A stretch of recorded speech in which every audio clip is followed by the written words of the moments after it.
Salute is a program for and about men and women who have served our country. Our program includes news about the laws that affect veterans, information on benefits and services, and news from veterans organizations. And now, our host, Bob Peters. Hello and welcome to Salute. I'm Bob Peters, your host. Before I introduce my guest today, I'd like to mention about this article that was in the newspaper, and I give a shout out and a heads up to the kids in Leesburg and Sandy Hutchins, who organized the kids, and they put together these boxes to be sent overseas to the troops. And we're talking kids that were 8 to 11, put together the boxes. Pictures were colored by children, 2, 3, and 4-year-olds, and then the teens in the high school and other schools around here, they all put together the packages, so it was a big team effort, and we salute you guys for that. Okay, my guest is a gentleman who's been on the show before, a friend of mine, who is with SOS, Support Our Soldiers, Gary Kadow, and welcome to the show, sir. Kadow. That's all right. It's early. Yeah, it's early. Gary just put together these medical supplies, and why don't you tell people a little bit about SOS, and I'm going to hold this picture up here so they can see what's being shipped out. Sure, I'd be happy to. Project SOS Support Our Soldiers started about a year ago, and it was just an idea that I had come up with where I had talked to local hospitals and found out that there were a great many healthcare and medical and surgical supplies that had to be disposed of once they were done in patients' rooms and in operating theaters. They ended up in a landfill. So I had talked to the hospital about the possibility of getting these supplies, having them disinfected, sanitized, and repackaged, and sending them over to our troops both in Iraq and Afghanistan. And they were very receptive to the idea. It began in the Villages Hospital, and we connected it with the local Rotary Club there. And from that point, we started sending 4 and 5 boxes. In the beginning, we would ship them directly over to a medical battalion located in Bakuba, Iraq, to be used by our soldiers, and also to be used for humanitarian missions that they carry out over there, which many people don't realize. We have the greatest combat troops in the world. Oh, definitely. But we also have the greatest humanitarians in the world, and the U.S. Army Rangers there make a point of going out to these villages and helping, especially the children and the civilians that were caught in the crossfire of war. So we try and support that effort by sending it. And as I said, 5 or 6 cartons were being sent back then.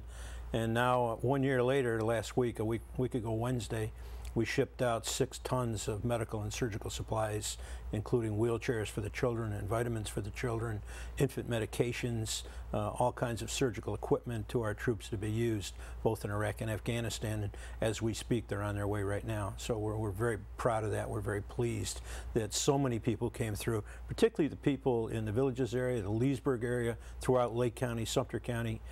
They really came forward and they really pitched in, and they made it all possible. I mean, we can organize the effort, but without their support, it doesn't happen. And the generosity here is just amazing in this area. So we're very pleased, and we thank all the people out there for that. Well, kudos to you and your staff and everybody. You know, realize Thanks, you were like the second show we did here on Salute. Oh, is that right? And when I saw a little article in the newspaper, needed wheelchairs. Yeah. Called you up, and in fact, I gave you my mother's old chair. I remember. And I asked you to come on the show, and it's good to see that it's prospered so well. We needed 11 wheelchairs, and in 2 weeks we got 160. Yeah, that's just amazing. It makes me feel good. What a community. It's an amazing community. You got a lot of nice press lately, too. I understand there was another article that went out there. And we did. We've had wonderful press from Leesburg, from the commercial. We got a full-page ad regarding Project SOS and what we're doing in Daily Sun last Monday, which was, I was really thankful to see that. It went out to almost 80,000 people in the area. We've also had coverage as far as Orlando. The Orlando Sentinel has done a wonderful job. So the media has been wonderful in supporting this effort, as have the people, and we're very pleased with that. As is Lakefront TV. We are, and we're continuing to grow. Leesburg now is a big part. We have the Leesburg Regional Medical Center. And yeah, you met with them the day we did our show. Exactly, and they came on board with us, and they're working directly now with the Rotary Club, the afternoon club, the lunch club here in Leesburg, and they're doing a fantastic job. And a couple of weeks ago, I was honored to meet with the Rotary Clubs of Tavares, Eustis, and Mount Dora, they've come on board with Project SOS, and we've also signed the Florida Hospital at Waterman. Ken Madison, who's the president there, meeting with them next Tuesday, and they're coming on board with us too. So we're starting to grow, we're starting to expand across Central Florida. That's great. And that's very gratifying. Yes, it certainly is. Yeah. Well, when you first came on the show, we had a conversation a little bit about September 11th. We did. And I asked you if you would come back because you were very much part of the relief effort for September 11th, and you wrote a book that I'd like to hold up here, 10 Days of Hell and Heroes. I read the book, and I tell you, it really blew my mind because the stories in there opens your eyes to really what went on, and so I'm glad to have you on the show. Maybe you'd like to tell us a little bit how this book got started and your partner who helped you write it. Sure. Basically what the book is, it's not what you would call a literary masterpiece, but what it is it's a journal. I worked, after I finished my regular vocation with the federal government, I decided to get back involved in the community and give back a little, so I volunteered with the American Red Cross. And in doing so, I received a call from Washington, and I was asked if I would serve as one of the national government liaison officers for the Red Cross in responding to disasters, being on a first-string mobility team. So I ended up being shipped out to floods and hurricane areas, forest fires all over the United States. And on the morning of September 11th, I was asked to go down to the World Trade Center. While I was down there in any disaster, I always kept a daily journal of what my thoughts, what my emotions were, what I saw, and what people were going through. This particular time, I had just been given a camera by my wife for my birthday, which was 31st of August, so it wasn't too far in advance of September 11th. And I happened to throw that in my bag and take it with me, a little digital camera. Never used it before in my life. And when I arrived there, I continued to do what I had done with other disasters, and every night when I would get a chance, even a few minutes, which is basically all I had, I would sit and I would write my thoughts and what I saw and what I felt and what moved me. At the same time, I would ask permission to take pictures, tying it in with those particular feelings and bringing them together. Once I got back, it was a very, very difficult time after being there and seeing what I saw. I went through a very, very long period where I couldn't read the journal and I couldn't look at the pictures. And after about a year, talking to a friend of mine who is the co-author of the book on this, was Steve, who was my attorney, and also other people, therapists and people that were specialists in trauma therapy, I was finally able to look at the pictures again, to read the journal. And at that point, Steve Fox, who I had mentioned as the co-author, said, you know, you really need to share this with other people. And my thoughts originally were I was just doing this to share with my future grandchildren. At the time I didn't have any, now I have a new little boy. But my intent was not to share it publicly, it was personal to me. And he told me I was probably the most selfish guy I ever met. And when I asked him why, he said that's exactly why. He said people need to know what it was really like, what was happening at Ground Zero, what went on down there in what we affectionately called the pit, where journalists and media weren't allowed to go, but that's where we worked every day. So at that point, I talked to him, we collaborated. He's a wonderful writer. He worked with me on the book, and we came out with it about a year later. And it's been out now for about 8 years. We don't sell the book through any of the bookstores. It's not available that way, because when you do that, a sizable percentage has to go for them in order to carry it. And we decided early on that if we were going to do this, every penny that we get from the book would go to charity. So each year, the money comes through me, I keep it in an account, and I donate that to charity. And we've supported Operation Shoebox. We've supported various charities in the area, including the Red Cross. A lot of the money has gone to the 9/11 Memorial, which is being constructed now, which I feel very strongly about, which is where the money would go this year. And we're continuing to do that. So if people are looking to get a copy of the book, unfortunately the only place they can get it is through me, by writing me directly and asking for it, and then I will send it out to them. So. Well, you can give a little plug out there. Where would they, and how much? The book sells for $20. If it's going to be mailed to you, it's an additional $4, so it's $24. We take checks or money order. It's payable to the author, to myself, Gary Kadow, and they would mail that to 2412 Due West Drive. That's D-U-E, and then West Drive in the Villages, and it's 32162. Once I get that, then I will take the book and I mail it directly out to them. And I sign every book that I send out. I write an inscription there and I sign it in appreciation for them caring enough to want to have a copy of it. Yeah, well, I got my copy. Yes, you do. Yeah. I'll tell you, part of why I do this show is because everybody has a story, and there's like a lot of the World War II guys are part of the greatest part of history. If they don't spread their story and tell people, no one will ever hear them, and no one will ever learn, and no one will ever appreciate. So that's why I think what you're doing is what should have been done too. Thank you. So let's move on with that. I don't want to. You got some photos there. Let's start with that first one you got. Yeah, actually, the first photo. This is how I arrived at 9/11. When I got the call early in the morning after the first plane hit, and I was told to grab my bag, which I always have available and ready to go. I was told I was going to Albany, New York, which I did, which was the command center, the command bunker center underneath the State University of Albany, about 350 feet underground, is a command center where the governor goes and his people. And when I arrived there, communications was probably the biggest issue we had. We were not getting accurate information from Ground Zero, mainly because the tower that came down was one of the main lines of communication. That's where the major antennas were, not only to us in Albany, but also to the firefighters and the police. As you recall, a lot of their radios ceased to work that day, and that's why. So I was asked by the governor, Governor Pataki at the time, to go down to Ground Zero and do an on-site assessment, which I did as a government liaison officer. And this is how I arrived in my Red Cross garb.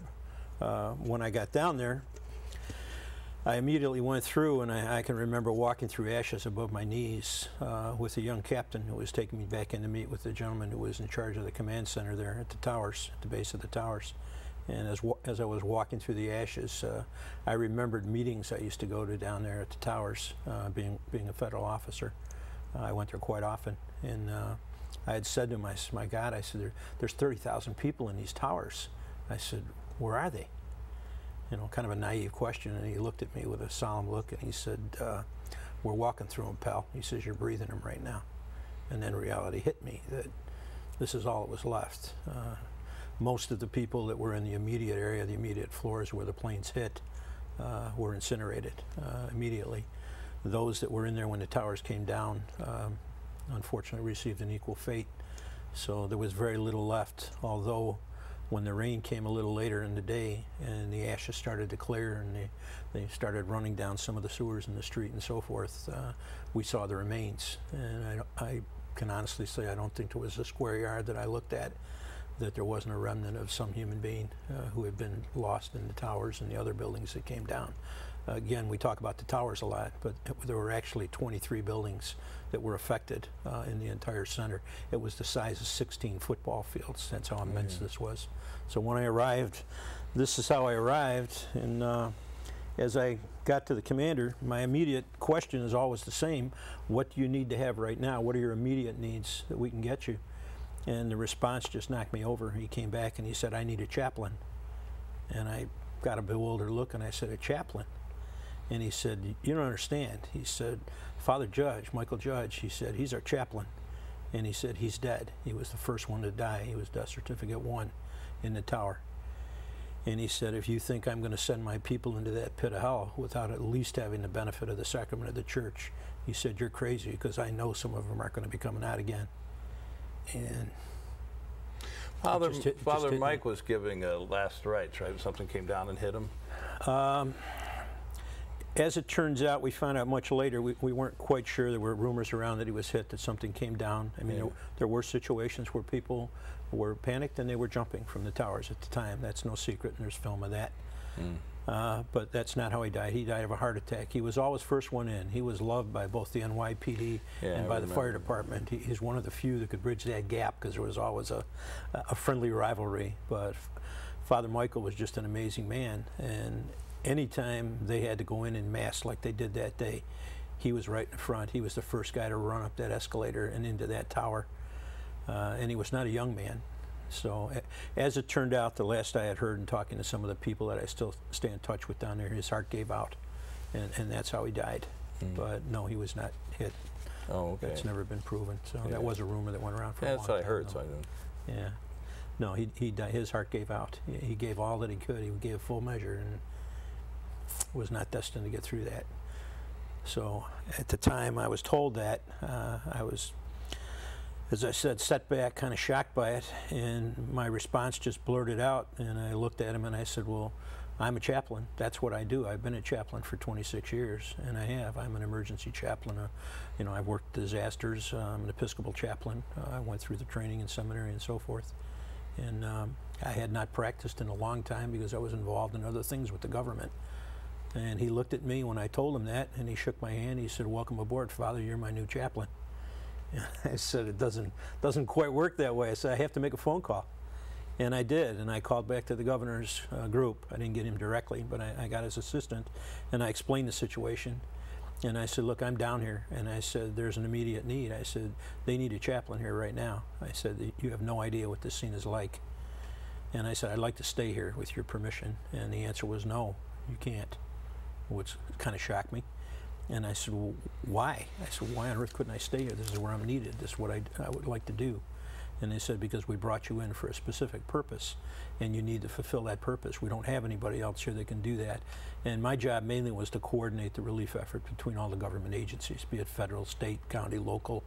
It didn't matter, to make sure we weren't duplicating effort, and also to make sure that what we did need got through. So it was an important job, and I needed to be there and do my 8 hours underground in Albany. So I said to them, do you care what I do on my own time? And they said, we don't care what you do on your own time, as long as you do what we need you to do here. And I said, great. So I got back on the train at Penn Station. I went back up to Albany and went back down. I did my work. I did it well.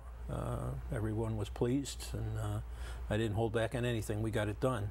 But the minute I finished, instead of going back and getting some sleep or going to the hotel or wherever we were happening to be staying at the time, I got back on the train.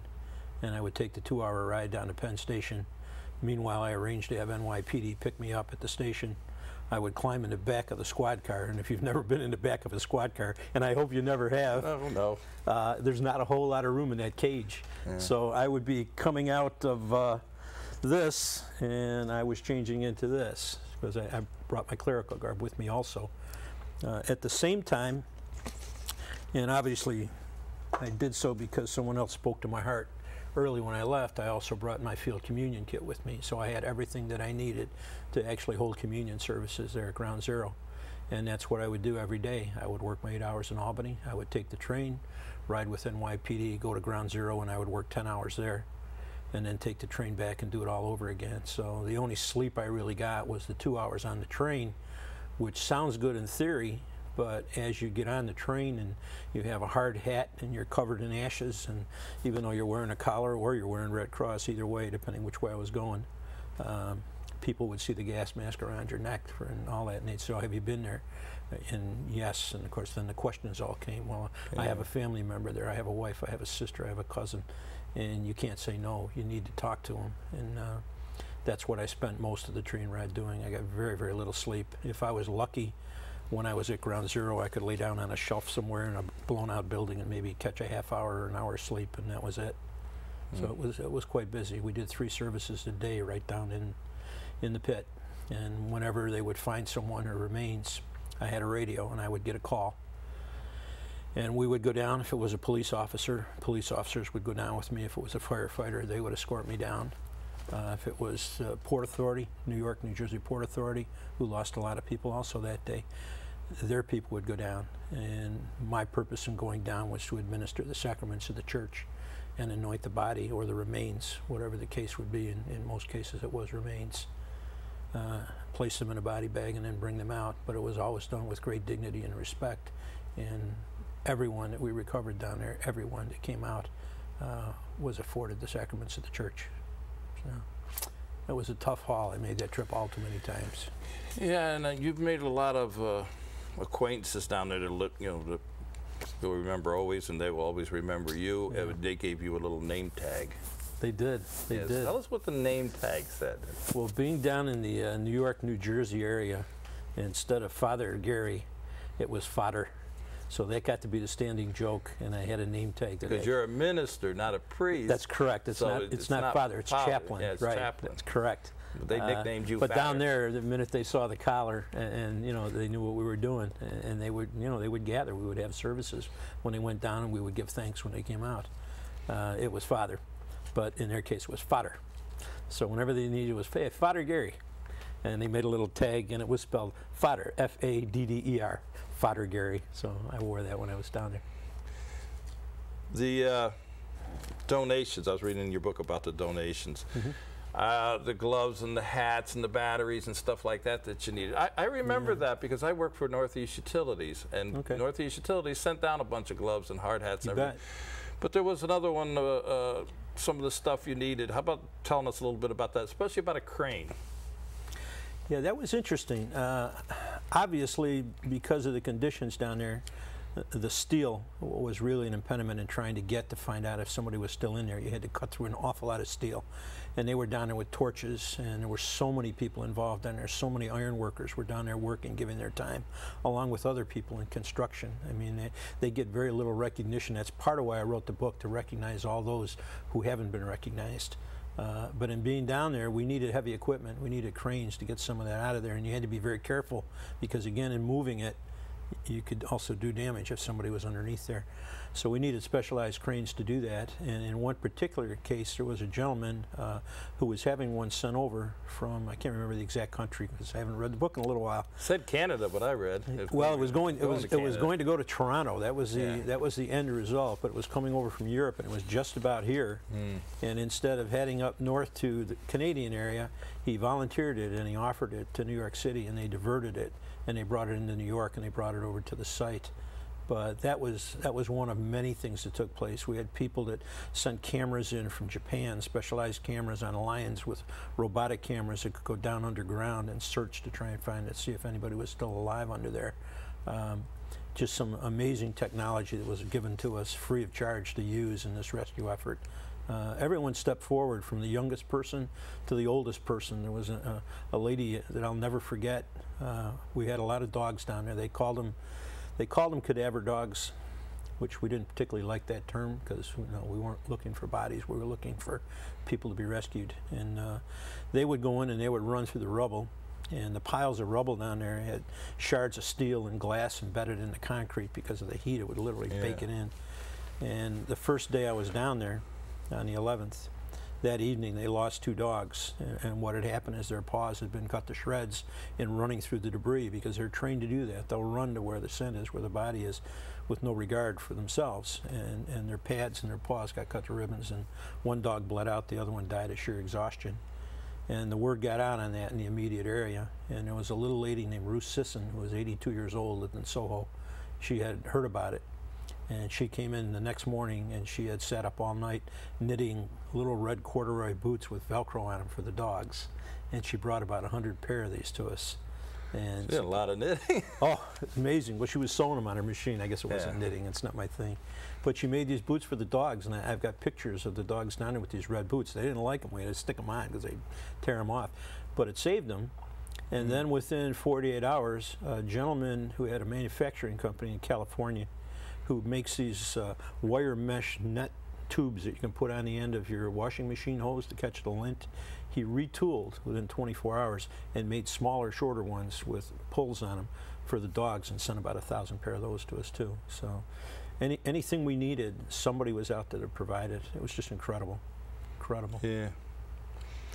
What was the story with the bronze statue? I thought that was interesting. Yeah, it was. When you're in a situation like that and you're surrounded by such tremendous devastation and so much heartache, you look for little things to try and smile at, that maybe you can get a little bit of humor out of it to make it through the day. And one of the things that came up, and it didn't start off humorous, but it did end that way. We had gotten a call, and we were down there, one of the rescue units, one of the fire units, had gotten a call that there was a body that was hanging out of a window about 4 stories up and about 3 blocks down in a building. And that was not unusual. I mean, when these towers came down, the force, the immense force, was just beyond belief. And we did find remains, you know, as far away as 10 blocks on rooftops. Wow. So they dispatched a unit to go down, and a bunch of the firefighters went down there, and they went up into the building, and they came back shortly after that to recover this body that was half hanging out of the window. And when they came back and we saw what it wasn't a body at all. It was a statue, a bronze statue of a man in a business suit with a briefcase that had been bolted to a bench right there in the reflection pool area between the towers. When the force came down, it literally tore this bronze statue, the bolts out off the bench, and threw it 3 blocks away, 4 stories up, and it was sticking in the window. And this is what they saw. So as they came back, they were marching with this statue up on their shoulders. And you know, we got a little bit of a laugh out of that, and we set it up in our staging area, and it became a memorial.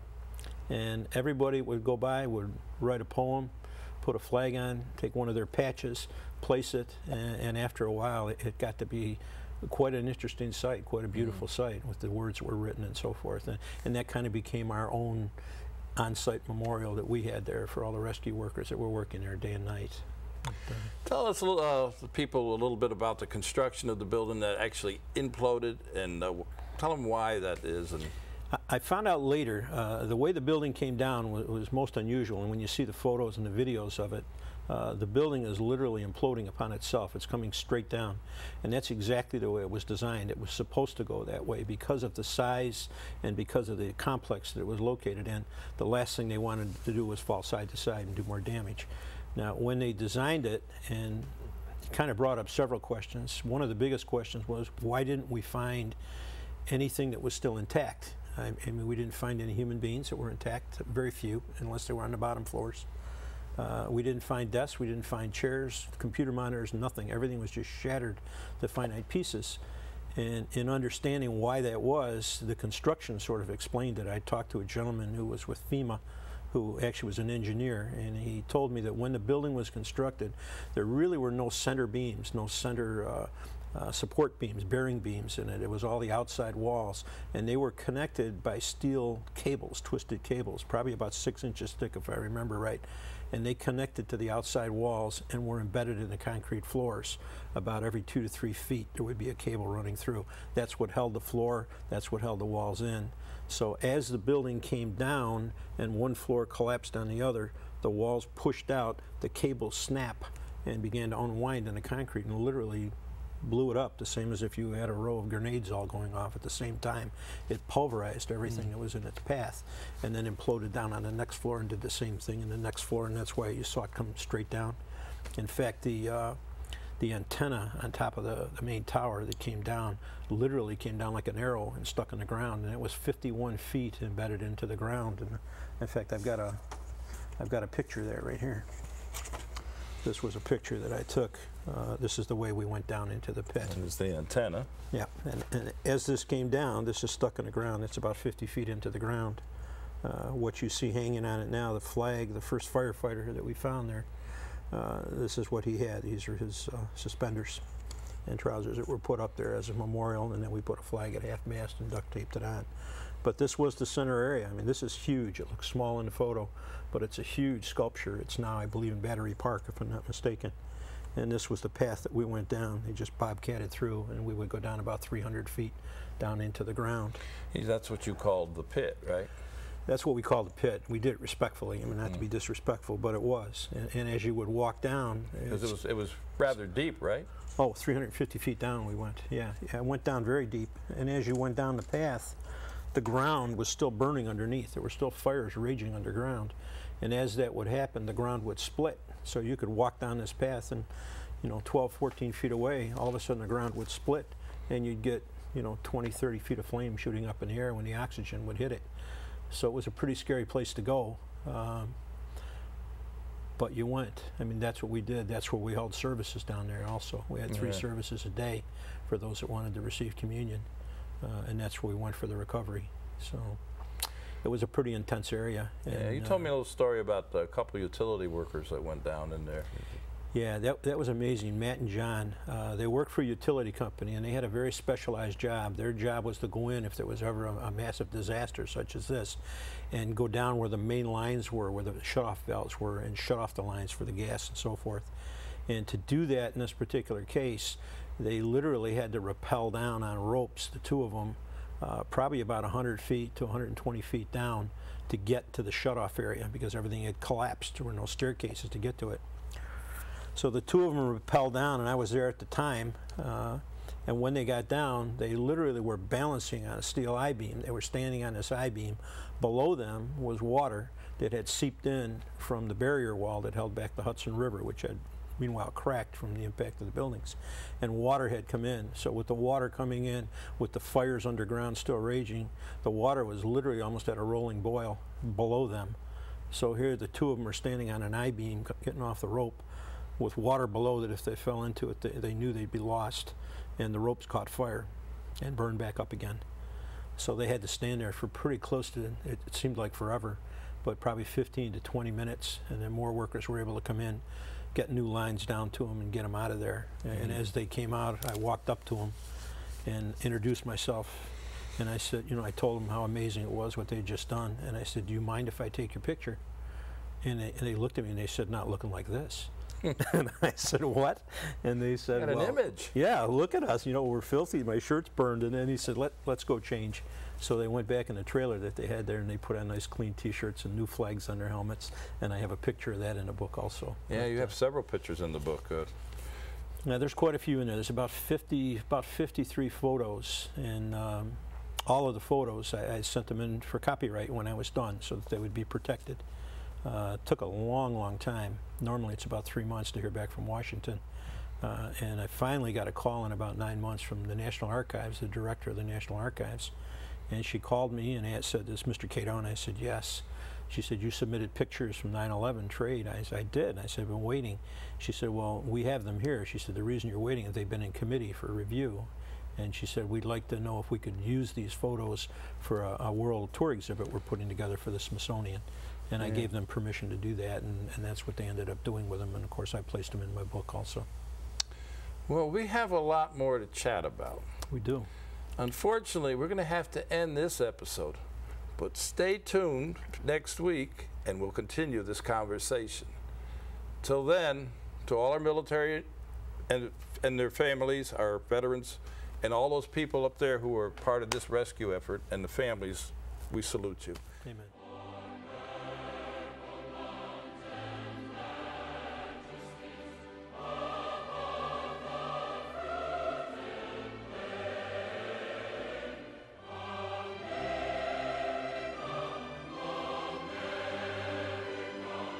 Let us know what you want us to present in our future programs. Please call Lakefront TV at 352-728-9707 with your programming ideas and suggestions.